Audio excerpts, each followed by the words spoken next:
This is the Scarcity Studios YouTube channel. Please don't forget to like, comment, share and subscribe. And our sponsors are Alpha Claims and Hire Birmingham, the leading and best accident management company. Get a replacement car anywhere in 1 hour. With everything that's going on in the world right now, it's very easy to forget stories from home.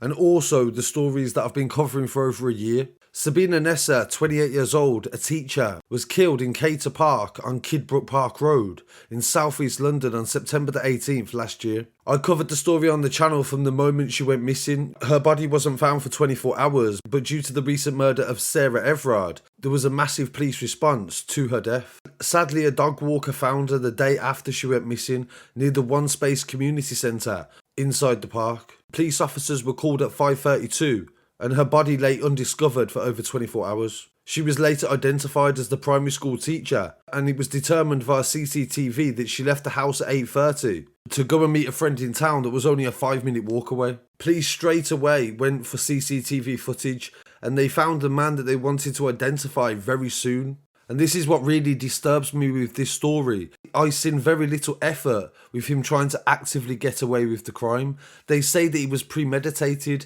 but he didn't know Sabina and they'd never met before. And in the CCTV image, he isn't even wearing a mask or a hood. He does try to turn away from the camera. That is a very low level criminality, and that shows his intelligence maybe in relation to committing the crime. And this makes me believe that this was more of an impulsive murder and less planned. The murder of Sabina devastated the local community and her friends and family, and due to the unusual nature, people were speculating on why this happened. Some people even suggested it may have been an ex-boyfriend from earlier coverage. But none of this turned out to be true, and Sabina didn't know her killer. Hundreds of people came to the vigil that was led by her sister, and relatives encouraged people to light candles on their doorstep at 7 PM if they couldn't join in person. Because of course this was during lockdown and travel and being able to gather in public was very limited. But the police did make the odd exception for a vigil. Shortly after the vigil, the police made their first arrest. A 38-year-old man was arrested and taken to Scotland Yard police station, and the police said it was a significant development in relation to the case. The arrest was made at a property in East Sussex at 3 AM on the Sunday. And straight away the man convicted of her murder admitted that he'd done it as well, but he said that he didn't murder her, he just killed her. They later went on to charge Kosi Salamaj with Sabina's murder, and he pled guilty today, so there was no need for a trial. The 36-year-old was accused of carrying out a premeditated murder, and he initially went not guilty and then changed his plea. There was no dispute that the defence said that he killed her, but he said that it was not murder. Later on in the proceedings, Kosi Salamaj changed his plea to guilty and admitted that he travelled from Eastbourne to Cator Park in the Kidbrooke area, where he hid in a bush and attacked 28-year-old Sabina, who he had never met and had no previous connection to. He carried out a brutal and sustained attack, and he used a metal traffic warning sign as the murder weapon. He then hid her body and carried on driving home. At no point during the trial did they specify that Sabina was sexually assaulted or worse. And this of course would again add even more confusion because this lacks motive. He didn't know her. He didn't bring a weapon with him. He didn't plan to take her somewhere so he could do something.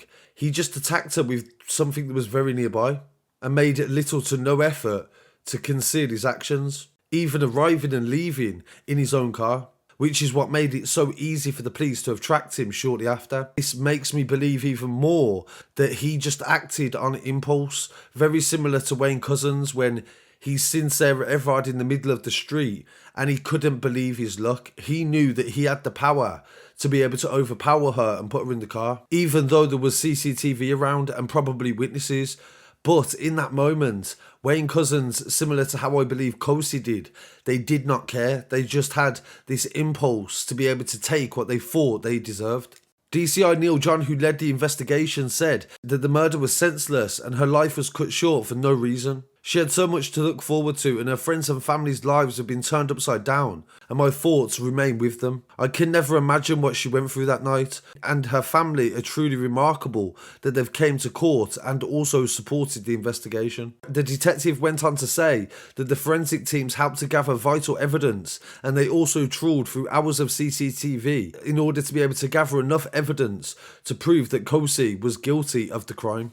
and this also avoided the family having to sit through a lengthy trial and affecting them even more. Salamaj will be sentenced on the 7th of April at the Old Bailey, and I'll give you an update for when that happens. They said that Kosi showed little remorse for the murder that he did on a lone woman who he didn't know. His cowardly actions devastated the family and caused immeasurable pain to people that knew her.